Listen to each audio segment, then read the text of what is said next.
All right, we are live, and we're back. Just like they do on those live TV shows, like on Dancing with the Stars or American Idol or any of those other live shows. Okay, so, hello everyone. So this past week, I was actually in Oklahoma. It was very nice. I was able to get a casino trained in just a couple days, and it was pretty awesome. Really good day. Had dinner with my family last night. My family that lives out in Oklahoma. It was really well. It went really well. It was really good. You know, I'm exhausted today. Tomorrow I'm going down to Los Angeles because Steve Burton and Bradford Anderson are having a dinner that I'm going to, and they're taping an episode of their podcast called That's Awesome. So if y'all have Apple iTunes or Spotify, you could look up That's Awesome with Steve and Bradford. I don't know when the episode that we're going to tape tomorrow. Next week I'll tell you more about that I'll tell you more about that next week. Okay. So that's pretty much it. I really don't have anything else to say about my life because my life pretty much is, except I will say, so Sunday, I watched my show, came home, tried to go to bed early, could not sleep, barely fell asleep, and then woke up in time to watch Dancing with the Stars Australia because I have to watch it live.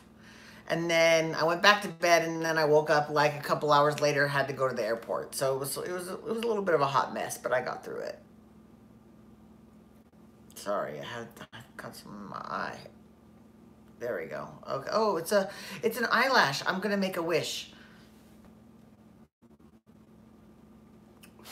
Okay, great. All right, so let's talk about Dancing with the Stars. So Dancing with the Stars Ireland.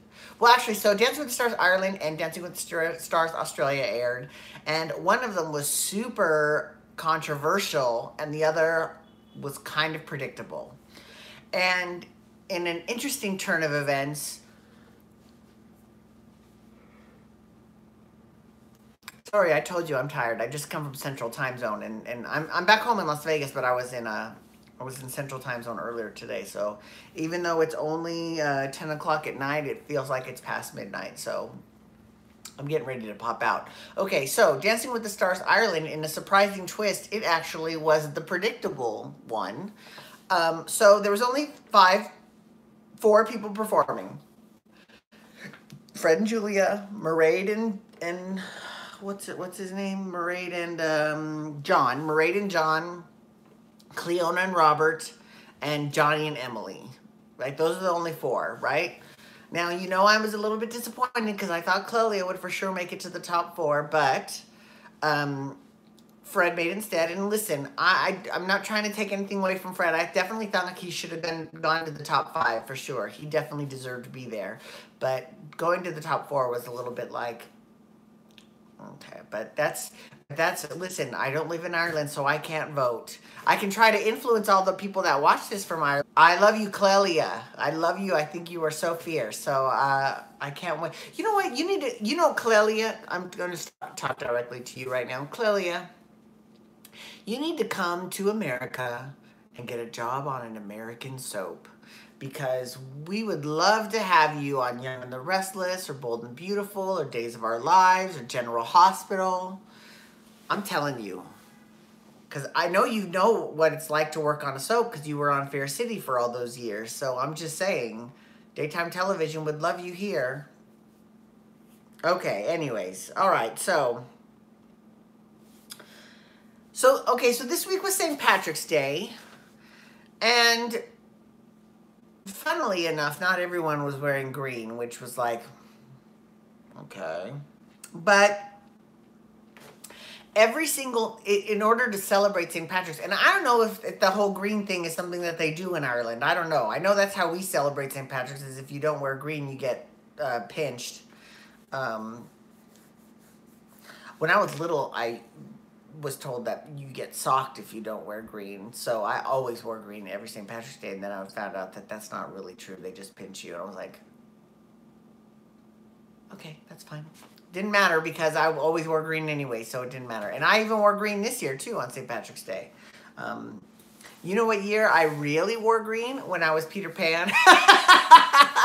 Because that was my costume. Okay, so how they celebrated it on the show this year was every single act that performed, they did a song by an Irish artist. Okay, so the first one to perform was Cleona and Robert, and they did a song called, now this was different too also, is that they had two dances to perform, right? So the first one was the one that was done by the Irish folks. The second one wasn't, but just so you know, okay? So they did a Viennese waltz to a song called Runaway by the Corrs. And I have to say Robert was pretty cute because he was like, he'd never heard of them, and he's like, the Corns. So now I'm totally good. They did good. They got 2 7s from Lorraine and Brian, and then Julian gave them an 8. So they scored a total of 22. Okay. Then there was Fred and Julia. They did a foxtrot to Brown Eyed Girl. Now, I didn't know that Van Morrison was Irish. He's from Northern Ireland, actually. I didn't know that. I had to look it up on Wikipedia. I've got to say, Wikipedia is my best friend. It really is, because I have learned so much about so many different things. I like learning stuff. I'm just very curious, and I like learning how the world works. Like for example, with Dancing with the Stars, on all the different countries, I like seeing kind of how the different countries are and how some things are the same and how the format is very much the same in a lot of them. So I love it. I love everything about it. So they did this foxtrot. Now they got a 21, 3 7s, and I'm not gonna lie, Fred did a really decent job, but he had very easy choreography. Like, it was way too easy for a semifinal. Like, there's no way. There's no way. Sorry. Okay, so then there was Mairead and John, and they did a song by the Blizzards. They did a jive to a song called Perfect on Paper by the Blizzards. Don't know who they are. Never heard of them. Sorry. Their jive was okay. I mean, everyone is making such a big deal about Mairead. Now, I don't have a problem with people saying that Cleona should win because she's pretty fucking fierce. And I definitely don't have a problem with people saying Johnny should win because they obviously have good taste, because that's who I think should win too, because he's so great. But, you know, Mairead, you know, I think that I just don't think that she's up there. I just don't, because, you know, her movements are not all the way extended. Sometimes she does facials, sometimes she doesn't. It's just really simple things like that she just can't quite get, that really kind of annoys me. So it's kind of like how last week when Cleona and Robert did their Charleston, and I was like, that's not going to be enough Charleston content. I know it's not. And that was what the one comment that all the judges said. They all said the exact same thing. It's not enough Charleston content. It's true. It's true. I'm just saying. I told you that when I was watching it. I was like, yeah, that's not going to be enough Charleston content. I'm telling you right now. So they did a jive to Perfect on Paper, and they got 24. They each got an 8 from each of the 3 judges, so that's nice. And then Johnny and Emily came out at the end, and they did an American Smooth to Power Over Me by Dermot Kennedy. Still no idea. No idea. So, you know, I'm assuming, no, I know all those people are Irish, but it doesn't make any sense to me because I just have never heard of them. But I'm sure they're probably very big in Ireland, so that's great. He got a 27. He got 3 9s from the judges, so that's pretty fierce. So then they opened the voting. So then everyone started voting, and then they did their second dance. So Cleona and Robert came back, and they did a cha-cha-cha to Respect. And let me tell you something, Miss Cleona was fierce. That bitch was fierce. She came out, and she was like, what you want? Baby, I got it. Like, she was just, like, giving it to you. Like, yes, honey, I am here. I was like, yes, girl. Ooh, okay, I will give you some respect. Yes, honey. So she got a 28. So she got 2 9s from Lorraine and from Brian. And then Julian gave her a 10. So that's pretty awesome. And it was well deserved. She did great. I loved it. Then Fred and Julia did a salsa to Best Years of Our Lives by Modern Romance. And this is something that the judges said when they gave their critiques. They were talking about how, you know, he did fine with the foxtrot, but the choreography was a little bit easy. And this one, he was the funny guy, you know, it was more for comedic effect than actual dancing. And it's kind of true. He does very well. I definitely think Julia could have challenged him a little bit more, but still, I think he had kind of overstayed his welcome. He ended up getting, he got a 24 for that. He got 3/8, so it wasn't that bad.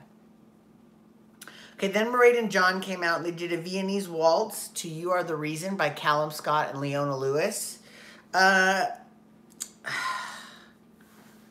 You know how much the judges love them some Mairead. They love them some Mairead. So they got 30. So that she got a perfect score of 30.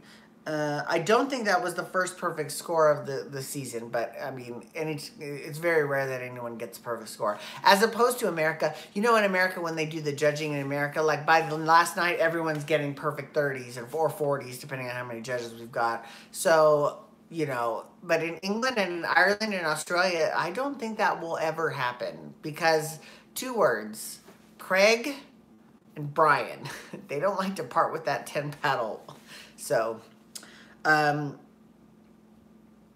then John, okay, so anyways, yeah, she got a perfect score of 30. Then Johnny and Emily came back and they did a Paso Doble.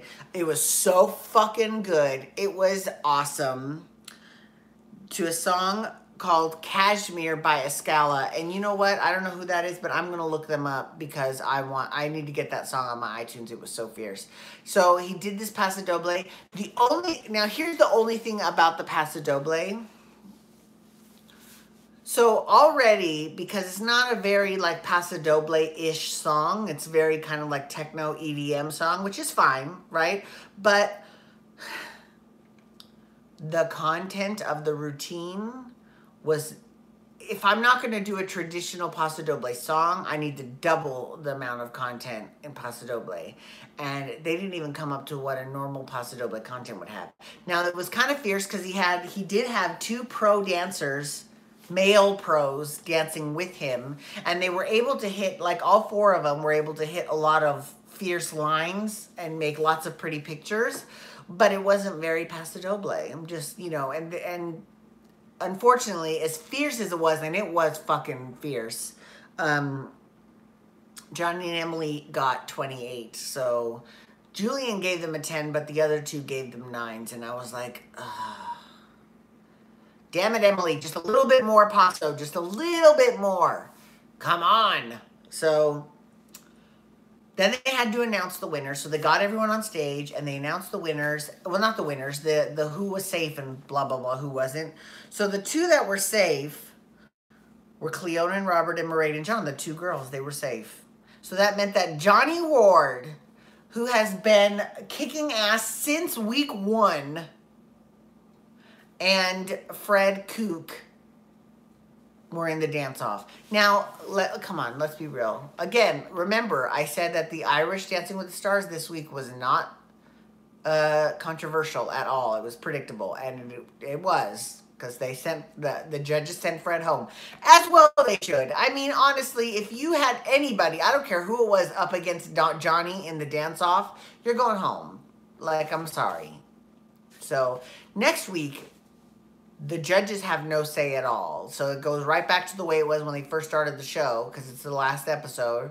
And it's 100% based on the audience. So it's either going to be Cleona, Mairead, or Johnny.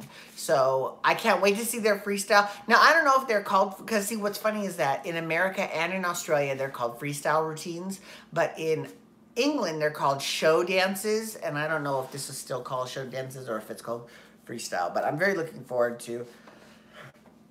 Excuse me. I'm very much looking forward to seeing that next week. And I'm not going to lie. I'm kind of going to look forward to getting my Sundays free again, because that'll be nice. Well, at least until Sunday nights. Okay. So then, now, let's hop over the pond to Australia. Okay. in Australia. Australian toasted biscuits. Okay, so this week was movie night, and every number that was performed was to a movie. And it was also team dance night as well because, you know, they split up into two teams. And they did. Sorry. And the routine that they did was also from movies. Okay. So first we have our Olympia Valance. Now remember, I said Olympia Valance is one of the top 4. Like, she's going to be top 4. And she danced with her partner Jared, and they did a jive to You Never Can Tell by Chuck Berry from the movie Pulp Fiction. So it's that scene that John Travolta and Uma Thurman are dancing with each other at. You know, it was cute. It was actually a really cute jive. She got 19. Craig, believe it or not, actually gave them the best score of 7. The other 2 gave her a 6. So that was kind of like, who the hell are you? But, you know. Then there was Constance and Gustavo, and you know, Constance is another one that I think will make it to the top 4. She's the blogger with all them kids. She did a Paso Doble to This Is Me by Keela Settle from The Greatest Showman. Okay, so here's I'm gonna keep it 100% real with you. So when I went to England this past year to go see the Steps concert, which FYI was fucking incredible. I hung out with my friend Kyle Dixon, who was on a show called Below Deck here in the United States, and I hung out with him, and we were at this apartment. It was his friend's apartment, and he wanted to watch The Greatest Showman, and I fell asleep. So I didn't actually see the movie. So I was exhausted. I had come across the ocean. I'm sorry. I was tired. So I just passed right the fuck out, and, you know, sorry. So anyways, it's on my list to see at some point. I don't know when, but I'll see it whenever. So they did a Paso Doble to This Is Me, and it was okay. Craig was not impressed. He gave them a 4. Sharna and Tristan each gave them 6. I don't necessarily think a lot of that was Constance's fault. I think a little bit of it was Gustavo's fault, and it was just because the choreography was not as good as it could have been. But that's just my opinion. It's only my opinion! That was my impression of Tamara Judge from The Housewives of Orange County. Okay, so next was Kurtley, who is the tall-ass Caribbean cricket player. And he was doing a tango. Now, here's the best part. Now, this is the part where, okay, so they showed, like, a list of all the movies that were being performed. And there was a movie that was on there that was not performed at all, and that was Moulin Rouge. So why the fuck are you going to get my hopes up like that? Because, you know, that's my #1 movie of all time. I've posted about it a million times. I've always talked about it. You know, Moulin Rouge is the reason why musicals are back. Because all you young whippersnappers probably don't remember a time when musicals were not made from 1980 until 2001. So Moulin Rouge was the first one to be made in that 21-year period. So I have to say, it's fierce. Okay. But they did. But they did do, so Kurtley and Siobhan did a tango, which was kind of interesting, to Mamma Mia by ABBA, which you know is I fucking love that song. The song, I thought that they should have done it to the soundtrack version, but they did it to the actual version by ABBA. It was fine. I mean, you know, Craig was not impressed at all. Craig gave them a 2. Sharna gave them a 4. And Tristan gave them a 5. But it's still, that's 11 points. And I'm not going to lie, that was the lowest of anyone that performed. So, just saying. But you know what? He got through it. And I love me some ABBA. So, points to you for choosing that one. Okay, so then there was Samuel and Georgia. Okay, so here's the thing. They did a rumba. Okay. I don't mind Samuel. In fact, you know, I think Samuel probably might actually be. Well, we'll talk about that in a second. But so Samuel, he's just a little bit over the top with his slow dances. And on the one hand, rumba is the most difficult for men to learn because the man is actually featured in the rumba. And it's slow and it's all about your liquid, fluid hips.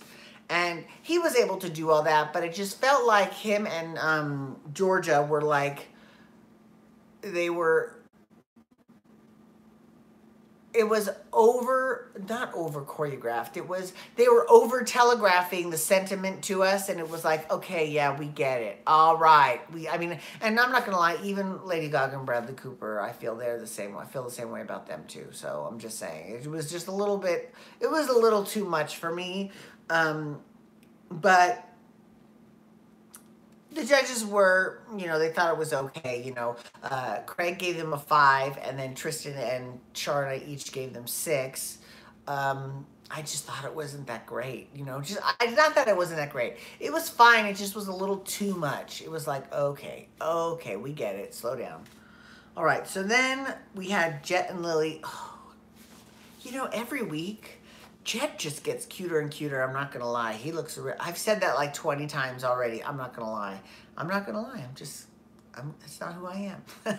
Jet's a cutie. You know what? I might actually make him a Man Crush Monday because he's really super cute. He's really cute. What's funny is that I did a Man Crush Monday this past week on Kevin McDade, who was in the British boy band V. And it got me thinking about Eloy de Jong. I hope I'm saying that right. I don't know. But he's this Dutch boy bander that was dating Stephen Gately when Stephen first came out.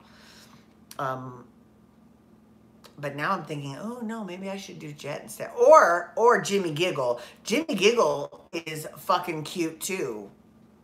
He's really, okay, but anyways, let's go back to Jet and Lily. So they did a jive to Happy by Pharrell Williams.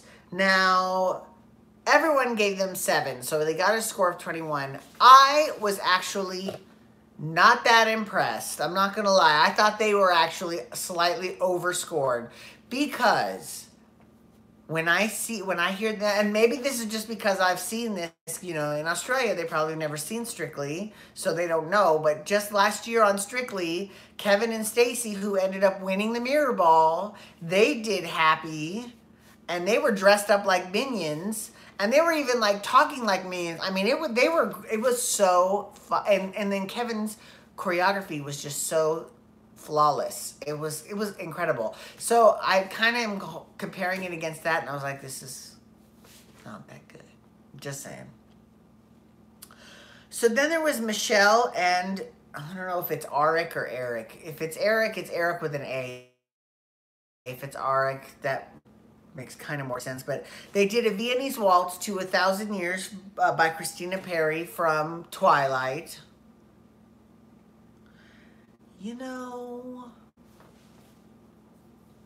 I just didn't think that was a very strong choice for a movie night. I'm sorry. I don't know why they did that. That doesn't make sense. Like, you left Moulin Rouge on the table, but you did Twilight instead? Really? Really?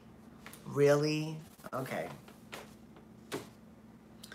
Okay, so then there was Jimmy Giggle, and I love him. I love him. He is so cute. I need to see this show that he's on. It's called Giggle and Hoot, and it's a children's show.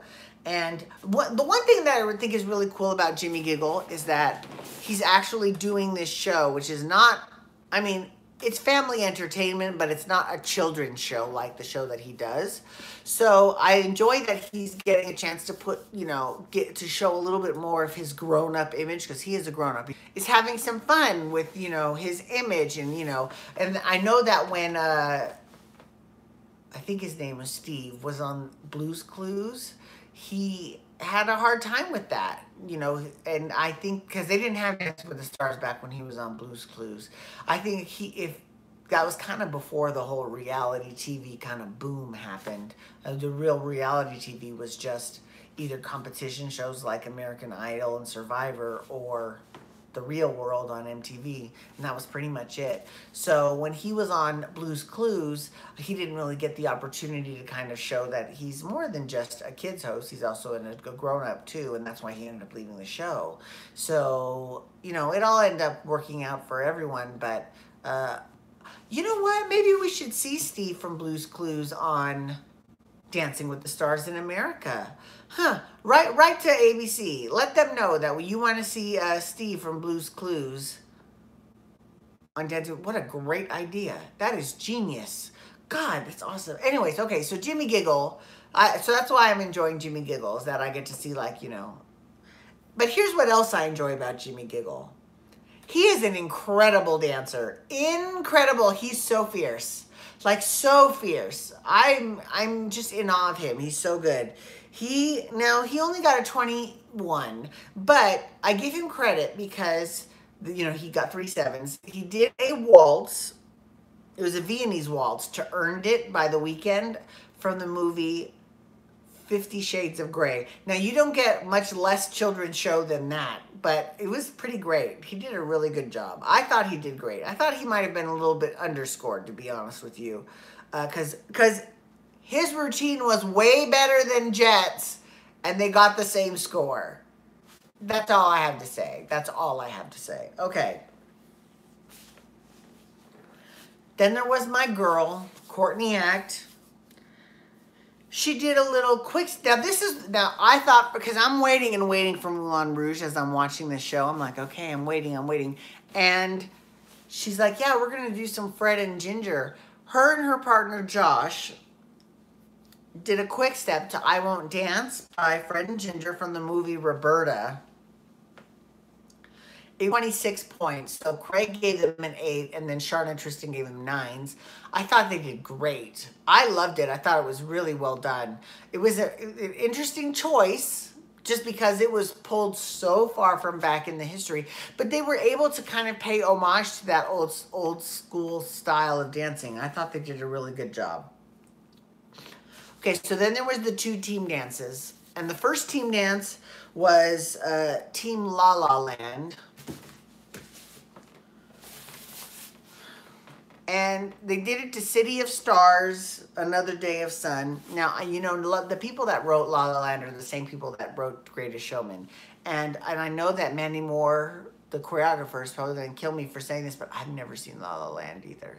The only thing I know about La La Land is that they took the Oscar when it was actually meant for Moonlight, because Faye Dunaway and Warren Beatty can't read. I mean, that's pretty much it. That's pretty much what I got from it, right? They got 23. Now, they got 23. So Craig gave them a 7, and then Sharna and Tristan gave them 8s. And there was kind of a little bit of a debate between the judges, because Courtney and Josh were heavily featured in this number. And they were now the teams were Courtney and Josh, Jet and Lily, Jimmy and Alexandra, and Michelle and Eric. Now, really, the only one. Okay, so putting on my objective hat to think about it, right? But Jimmy is a close second. So I would have liked to seen a little bit more Jimmy Giggle, but you know, Jet and Michelle, you know, yeah, I mean, I get it. So I get that, you know, because that's why Craig scored them so low, because he thought it was too much on one person. But the other 2 were like, well, that makes sense, because we're going to put our best person front and center, and we won't have to do as much. I mean, and they're right. So, okay. And then finally, they had Samuel and Georgia, Kurtley and Siobhan, Olympia and Jared, and Constance and Gustavo. They did a freestyle to We Will Rock You, Bohemian Rhapsody from Queen, from Bohemian Rhapsody. And they only got 18, they got 3 6s. And that was kind of, you could see that it was not as good of a dance. Yes, everyone was featured in this one, but I mean, it kind of proves Sharna and Tristan's point that, you know, you put your best, you want to lead with your best foot, right? So, you know, definitely Team La La Land definitely won that one. So then it was time for the elimination, okay? So in Australia, they open up their voting for a whole week, right? And then they close the voting right when the show starts. They tally up the votes, and then they announce the winner, or the loser, actually, the one who gets to go home. They don't tell you who the winner is. So they were slowly eliminating one couple by one couple until finally the couple that they eliminated, and this is where the controversy comes in, the couple that they eliminated was Olympia and Jared. Olympia fucking Valance got eliminated. That's a little bit scary. That's kind of scary because she was like the second best one in the competition after Courtney Act. Now, I don't know if maybe Courtney Act, was like, get her out. No, I'm just kidding. I don't know. But, like, I mean, that would be fabulous if that was true, because that would be like a total, like, movie like Showgirls, like push her down the stairs, do it. So she was mortified. She's like, listen, I don't mind the fact that I went home. I just wish I would have gone home in a different outfit because I look ridiculous in this. Because she was kind of dressed like a clown because she was on that Bohemian Rhapsody team, and they kind of were dressed like clowns. It was interesting. So now, of course, now I have to totally revise my top 4. So I'm thinking that my top 4 is definitely Courtney, definitely Jimmy Giggle, definitely Constance, and now I would say it's kind of a cross for me between Michelle and Samuel, but I'm gonna say Samuel, just because I think he might make it to the top 4. So that's what I'm voting now. Well, not voting because I can't vote because I don't live in Australia, but that's what I'm calling right now, that's going to be the top 4. In Ireland, I was damn fucking close. And let me tell you, that was the closest I've ever been in guessing the top 4. Because normally, I start off a season and I pick, okay, these are who I think the top 4 are going to be. And then by the end of the season, at least in America, I'm totally fucking wrong. Like, all those people have been eliminated, like, within weeks, like, 2 and 3. So I was like, okay. So anyways, thank you so much for logging on today. I do appreciate it. Please feel free to follow me on Twitter, Instagram, and Snapchat at Angel Benton. You can hit that subscribe button on my YouTube channel to get my YouTube Video Center email inbox every single day. You can also hit the little bell next to the notifications tab, because that will let you know. Leave a comment. And even if you're watching this after the fact, leave a comment. Leave a thumbs up. Let me know how you feel. All right? Thanks for logging on. Have a great night, everyone, because I'm about to